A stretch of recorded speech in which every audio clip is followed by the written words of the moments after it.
In a small village, there was a man known for selling the juiciest, most tender chicken anyone had ever tasted. Nuru's stall was a sensation. His chicken was so perfect that people traveled from far and wide just to get a bite. His stall always filled with hungry customers lining up for more. No one can explain the secret behind his perfect recipe, but no one ever asked, how does he do it? No one questioned why his prices never went up, even when everyone else was struggling to break even. But behind Nuru's success, something far darker was happening behind the scenes. A secret, one that would not only ruin him, but change the fate of everyone around him. What if I told you that the secret to his success was not in his recipe, but in a deal made with a power far more dangerous than anything he could ever imagine? This is the chilling story of Nuru, the chicken seller whose hunger for wealth cost him everything.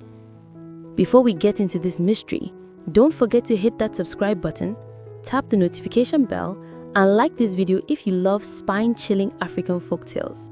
You don't want to miss what happens next. Let's get into it. In the heart of Cocoa Village, there was one man whose name everyone knew, whether they liked it or not. Nuru, the tall, broad-shouldered chicken seller, was an enigma. A man who seemed to have everything.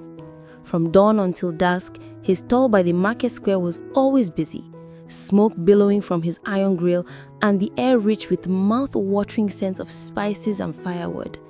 His roasted chicken was so tender that it practically fell off the bone, and it was always perfectly seasoned, drawing in people from neighboring villages. "Come and taste the juiciest chicken you will ever eat," Nuru would shout, his deep voice carrying through the bustling market.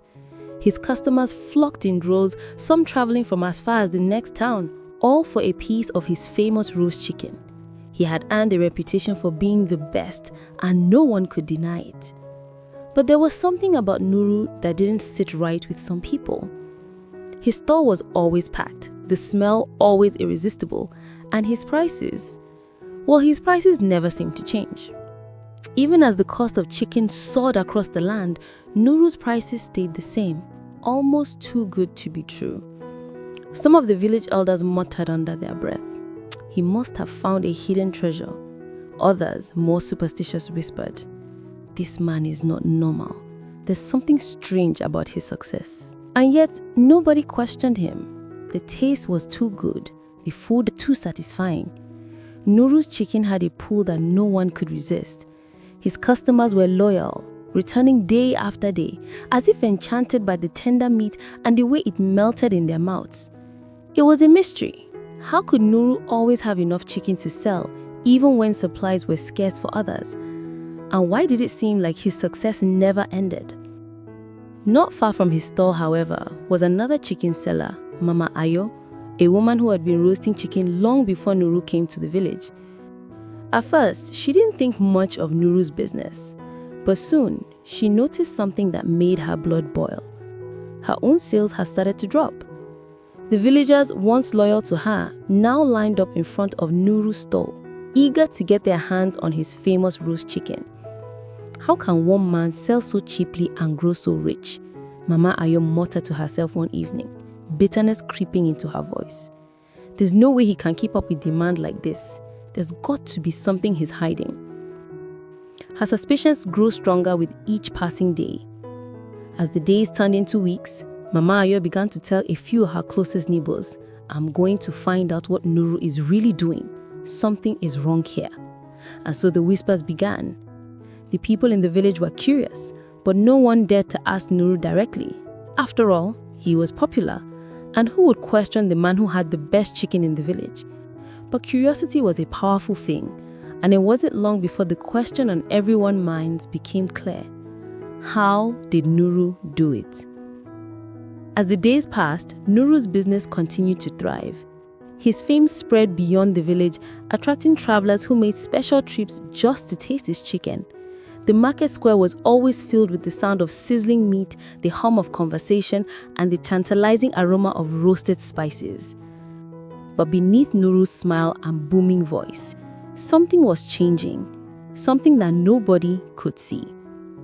It started with a small ache in his right leg. At first, Nuru thought it was nothing, a little strain from standing too long over the fire. But soon, the pain grew stronger, like a deep throb he couldn't ignore. He'd tie a cloth around his leg to ease the discomfort, but no matter what he did, the pain didn't fade. In fact, it grew worse as the days wore on. Still, Nuru continued to stand by his grill, flipping his chicken, laughing with his customers, and greeting the villagers with his trademark smile. Nuru, your chicken today makes sense, so this one is even juicier than last time, a customer exclaimed one afternoon, wiping his mouth with satisfaction. Nuru chuckled, his chest shaking like a drum as he turned the chicken with expert hands. He didn't let his discomfort show. After all, who would question the man whose chicken had become legendary? But as the line of customers grew longer, so did the pain. Some days it was almost unbearable. When he paused to take a breath, beads of sweat would form on his forehead, not from the heat of the grill, but from the fire raging inside his leg. He would shift his weight, trying to ease the pressure, but the agony was becoming too much to bear. One evening, a regular customer named Kofi noticed Nuru's discomfort. "Nuru, are you all right?" Kofi asked, his brow furrowing with concern. "You look like you're in pain." Nuru's face tightened for a moment, and then he forced a smile, masking the truth. "Oh, it's nothing, just the heat of the fire. That's all. You know how it is." Kofi wasn't convinced, but he didn't press further. After all, who would question the man who fed them such delicious food? At night, when the market had emptied and the last of the customers had left, Nuru would drag his tired body home. The walk was slow, each step a struggle. His right leg throbbed with every movement, and the pain had spread, creeping up his calf like a tightening noose. But still, he kept moving, one step at a time, as if his body wasn't his own. Inside his house, Nuru would sit in silence, the only sound the ticking of a distant clock. He'd undo the cloth around his leg, and the reality of what he was hiding would set in. His leg was swollen, red, and the wound was deep, far deeper than he was willing to admit. His secret was not just in his chicken. It was the wound that had been feeding his wealth for so long, a wound that now felt like it was feeding on him. But what choice did he have? His wealth, his success, everything he'd worked for, none of it could be undone now. Every day, he would gather his strength and rise again.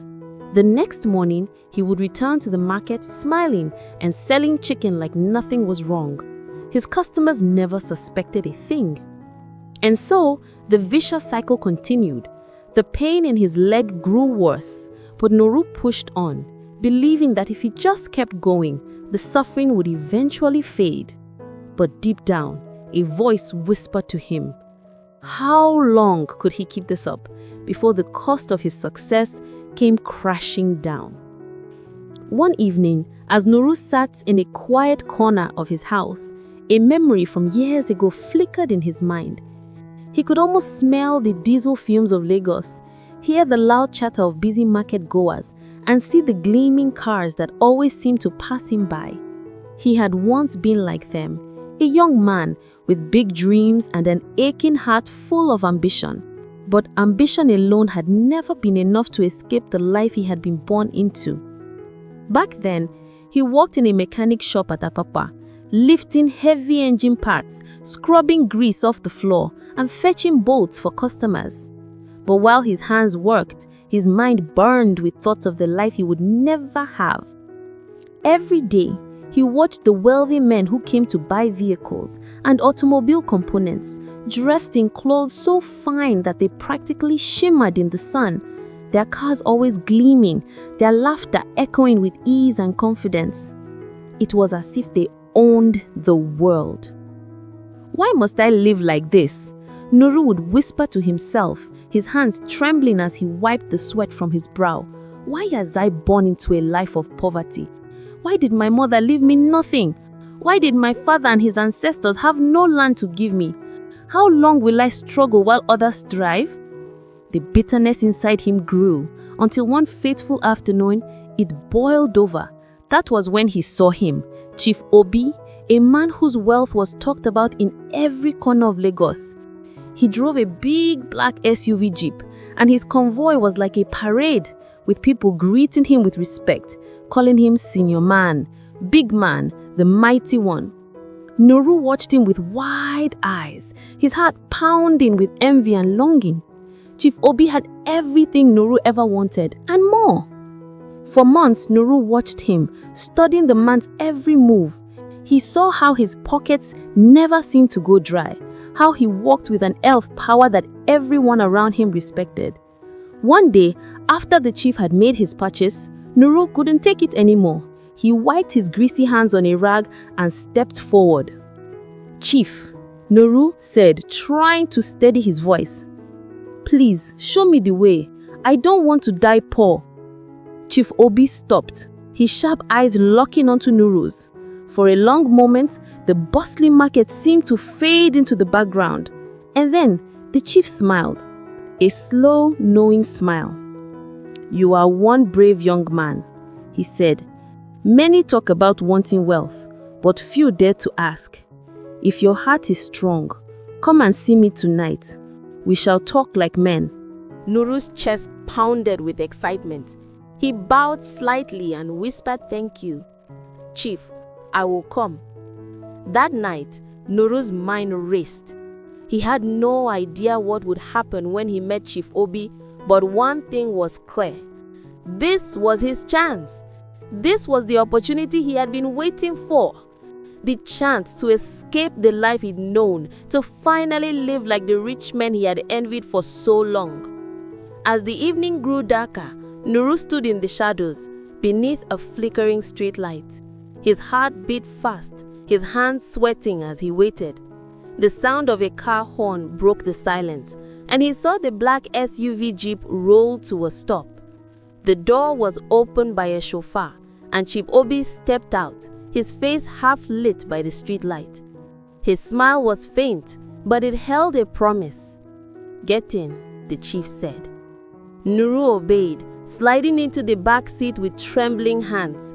For a long time they drove in silence, the city's noise fading behind them as they left Lagos behind.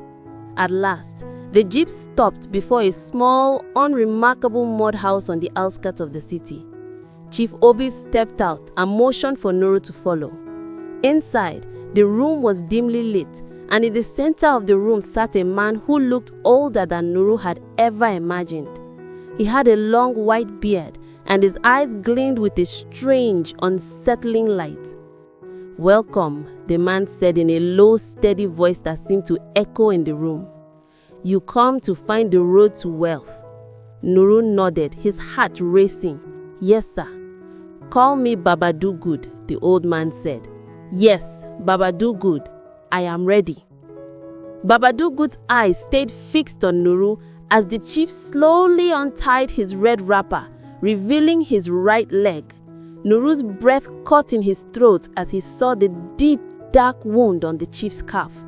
It was the size of a man's fist, and white worms crawled in and out, as if the flesh itself were a nest. The smell of the wound was unbearable. Nuru stepped back in shock, but the chief only smiled. "This is my bank. This is my source," he said calmly. "The more these worms grow, the more money flows to me, but they must be fed to the living. When people eat food that carries them, wealth follows me like a shadow." Nuru stood frozen, his mind racing. "What do you mean?" he whispered, his voice trembling. Baba Do Good's gaze never left him. "If you want wealth that never dries up, you must accept a wound like this. You will feed the creatures he breeds, and you will gather them for others to eat. But remember, if you fail to do this, the blessing will turn to hunger and it will consume you." Fear and greed fought inside Nuru's chest, but his desire for wealth won out. "I accept," he said quickly. "Do it for me tonight." Baba Do Good nodded, taking a sharp object from a clay pot. He began to chant words Nuru had never heard before, and the room filled with the strange smell of burning herbs. The old man told Nuru to lick the wound on his right leg, and reluctantly, he obeyed. With one swift motion, Babadugud cut into Nuru's right leg. The pain was excruciating, but Nuru's heart raced as he felt something stir inside him, a new power, a strange hunger. Chief Obi placed a heavy hand on Nuru's shoulder. "Don't worry, you will be rich in no time. But this is my advice for you. Leave this city. Go somewhere far away from Lagos. Find a quiet place where no one knows you and can't trace you. Start your life afresh. Begin your business where people must eat every day. Follow the instructions and you will never lack." And so, Nuru left Lagos that very night, a different man. He carried with him the secret to wealth and the burden of a curse that would soon take root in Koko village. The days following Nuru's arrival in Koko village were filled with hard work and quiet determination. The villagers welcomed him as a newcomer, but Nuru kept to himself, focused on building his new life. He rented a small house with a wide backyard and set to work building a chicken pen, a bamboo and wire structure that looked unremarkable at first glance. But it was in this pen that Nuru's fortune would begin to grow. Each morning, he would tend to the chickens with meticulous care. He cleaned their pen, fed them, and made sure they had plenty of water. The chickens grew fast and healthy, their feathers glistening under the sun. Neighbors noticed the steady progress of his small farm. "Nuru," they would say, "you're doing good work, oh. Your chickens are growing really strong." But there was something none of them could see. A secret ritual that Nuru performed every night when the village was asleep. In the stillness of his home, behind locked doors, Nuru would untie the cloth wrapped around his leg and reveal the wound, the sore that had become both his source of wealth and his greatest burden. The pain in his leg had only deepened, but Nuru did not care. He had made his choice, and now he was paying the price for his success. With trembling hands, he would hold a clean calabash beneath the wound, waiting for the strange harvest that only he could gather. He could feel the movement inside him, like something alive, something that fed off his pain and grew stronger with each passing day. He had learned from Babadugud that this was the price of wealth, the price of the strange worms that now thrived in his leg. The moment the calabash was filled, Nuru would pour the contents into the feed for his chickens.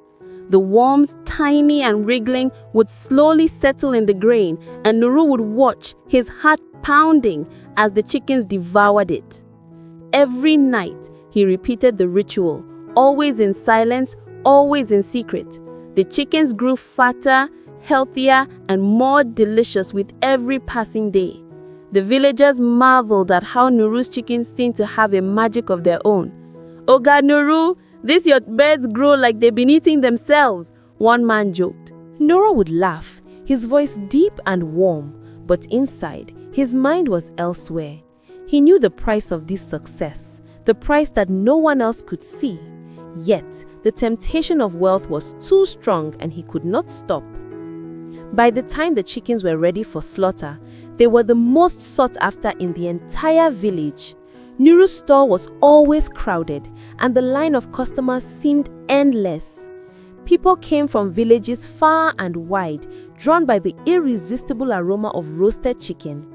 They came to taste the tender meat, to savor the juiciness that everyone spoke of. And Nuru sold his chicken at a price so low that everyone, even school children, could afford it.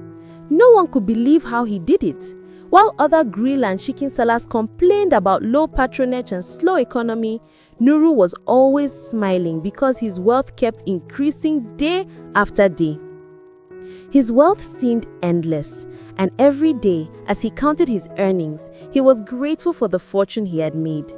But as the seasons passed, Nuru began to notice something else, something more unsettling. His leg, the very source of his wealth, was beginning to hurt more than ever. The pain had spread beyond the wound and now reached up his calf, creeping higher each day. His once strong and sturdy leg had become a constant reminder of the price he was paying to get rich.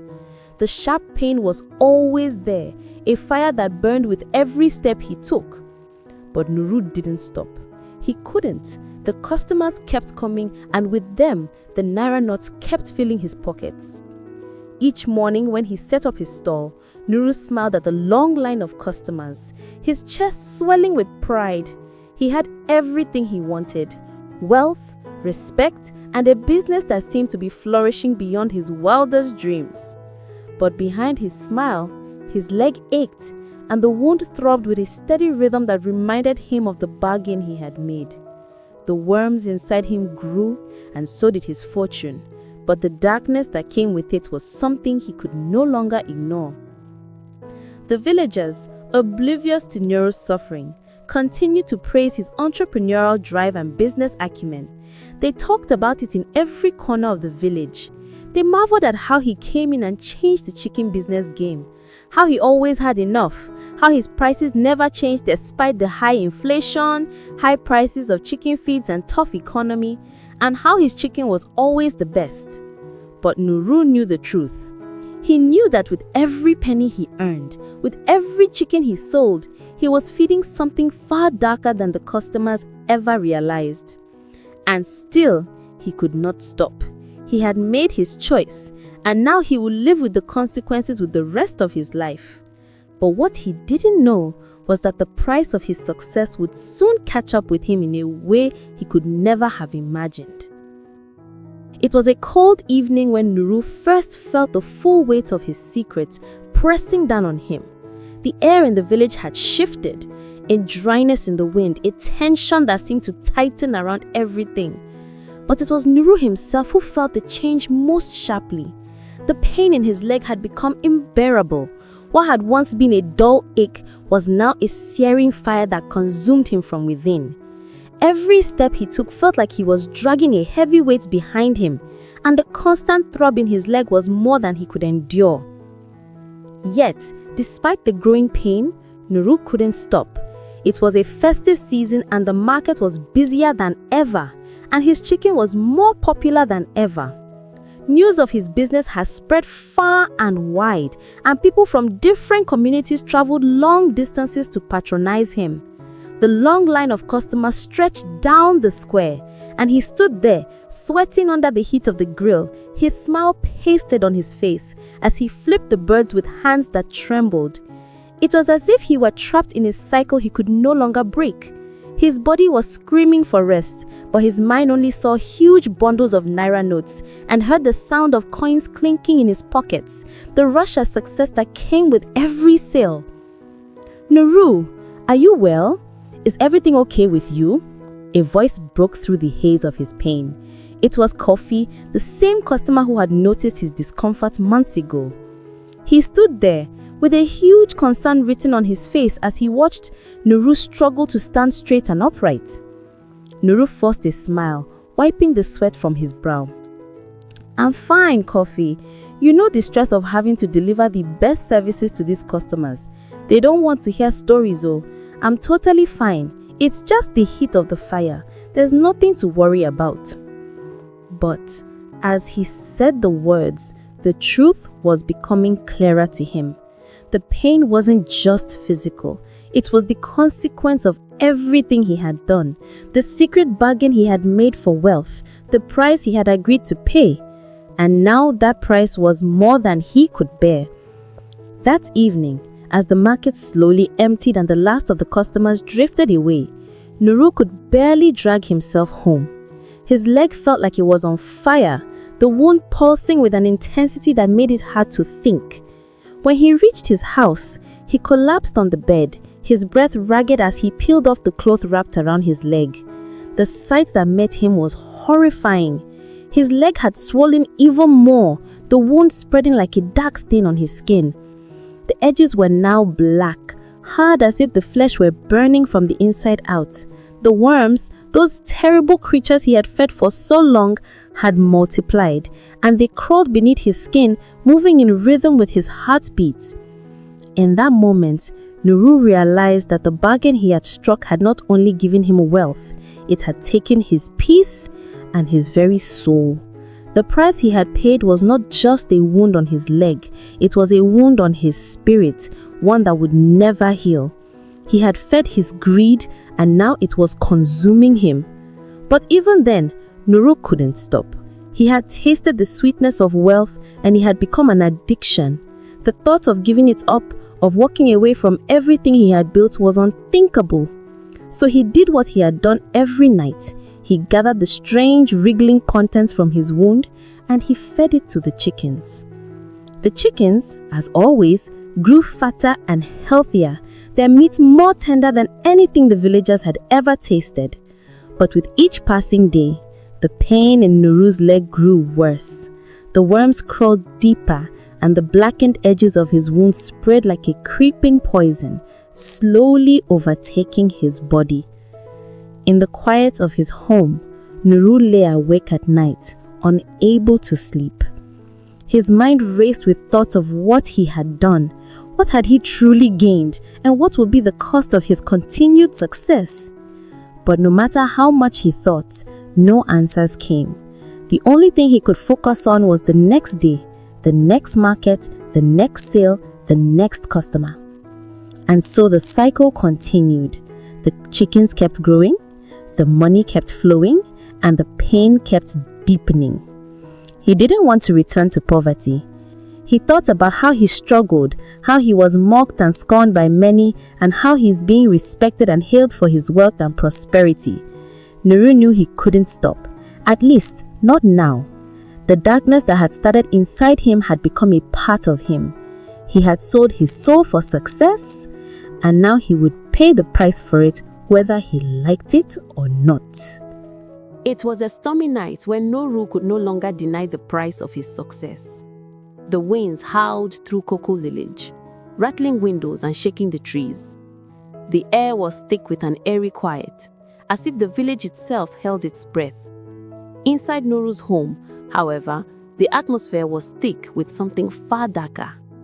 The pain in Nuru's leg had reached its peak, a fire that burned hotter than any flame from his grill.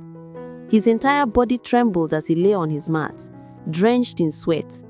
The wound on his leg had grown beyond anything he could have imagined. It had spread, and now the blackened flesh seemed to pulse with a life of its own. The worms, those creatures he had fed for so long, crawled beneath his skin, moving with a relentless rhythm that echoed through his bones. For the first time in months, Nuru felt fear. Not the kind of fear he had felt when he first made the deal with Chief Obi, but a deeper, more visceral kind of fear. The kind that comes when you realize you have gone too far, when you have made a choice so irreversible that there's no turning back. Nuru lay in the dark, his breath ragged, staring at the ceiling as his lilt throbbed in agony. "Ah, what have I done?" he whispered to himself. But even as the words left his lips, he knew the answer. He had sold his soul for wealth. He had traded his humanity for riches, and now it was all coming due. His success had come at the cost of his very life, and now it seemed that death was being collected. He could hear the chickens in the yard clucking restlessly, waiting for their midnight feeding. But Nuru could no longer find the strength to get up. The pain in his leg had become unbearable, and each time he tried to move, a sharp stabbing pain shot through him, making him gasp for air. The stench in the room had grown unbearable, a sour, decaying smell that seemed to cling to the air itself. It was as if his entire being was rotting from the inside out. The wind outside grew stronger, the storm growing fiercer with each passing minute. Inside the room, the darkness seemed to close in around him, suffocating him as if the very air had become thick with the weight of his choices. And then, the unthinkable happened. With a sound that seemed to echo through the room, Nuru felt a tearing sensation in his leg. A sudden violent pain shot through him and he cried out, his voice barely audible over the storm outside. The wound on his leg burst open with a sickening crack, and something began to crawl out. At first, it was just a few wriggling shapes, but then they came in waves. Hundreds, no, thousands of them. The worms poured out of the wound, spilling onto the mat with a sound like dry leaves being crushed underfoot. Nuru tried to move, but his body refused to obey. The pain was overwhelming, and the worms seemed to be everywhere, crawling across his body, filling the room and spreading across the floor in a mass of writhing white creatures. The angry and hungry chickens burst out of their cages. They rushed to the huge presence of the white worms and started feeding on them. Some of the chickens fed on Nuru's flesh in the process. Nuru shouted and cried for help, but not even his closest neighbors could hear his voice. Nuru opened his mouth to scream, but no sound came out. His body trembled as the worms continued to pour from him, crawling over his chest, his arms, his face. They filled his ears, his nose, his mouth, everywhere. His eyes widened in horror as the creatures covered his skin, and he realized that there was no escape. The wealth he had gained, the success he had chased so relentlessly, had led him here, to this moment of horror, where he was consumed by the very thing he had fed. Outside, the storm raged on, but inside Nuru's compound, the night was silent. The fat, hungry chickens ate everything left of Nuru's body, leaving behind a pile of bones. That was the end of Nuru. No one would ever visit Nuru's stall again. The market would never smell of his famous chicken again. And when the villagers and customers from distant lands finally came to check on him, they would find only an empty shop. No man, no chicken, no business. Native doctors and diviners were consulted to look into the mysterious death and disappearance of Nuru. The oracle reveals the pact he made and how he was consumed by the same dark powers that gave him wealth. And so, Nuru, the man who had once been the pride of Cocoa Village, was gone. Consumed by his own greed, consumed by the dark forces he had invited into his life. His story would be told for generations as a warning, a cautionary tale of how the hunger for wealth can lead to a man's undoing. The worms that once fed his chickens now fed on him, and his soul, lost in the pursuit of riches, was now the price that had been paid. The villagers would remember him, but only in whispers. His store would remain empty, his chickens forgotten, and the story of Nuru, the chicken seller, would become a legend that would haunt Cocoa Village for years to come. The villagers, once captivated by his success, would assemble their children and tell stories about the man who had traded his soul for riches, only to lose it all in the end. The elders would gather by the fire, their voices heavy with wisdom, as they spoke of Nuru's rise and fall. They would say, "Greed does not fill a man, it finishes him. What you feed for wealth will one day feed on you." And the children, wide-eyed and curious, would listen intently, absorbing the lesson that would shape their futures. If you enjoyed this story, don't stop here. We have more powerful and mysterious stories with life lessons. Subscribe to Super African Stories for more chilling stories. Tap the bell so every new folktale reaches you first before anyone else. And if you've learned something from Nuru's downfall, share this story with your friends and family. Let them remember what greed can do. Comment below your thoughts on this tragic tale and let us know what lessons you think we can learn from it. Until next time, stay wise, stay kind, and remember, the true cost of greed is far more than it appears to be. Thank you for watching.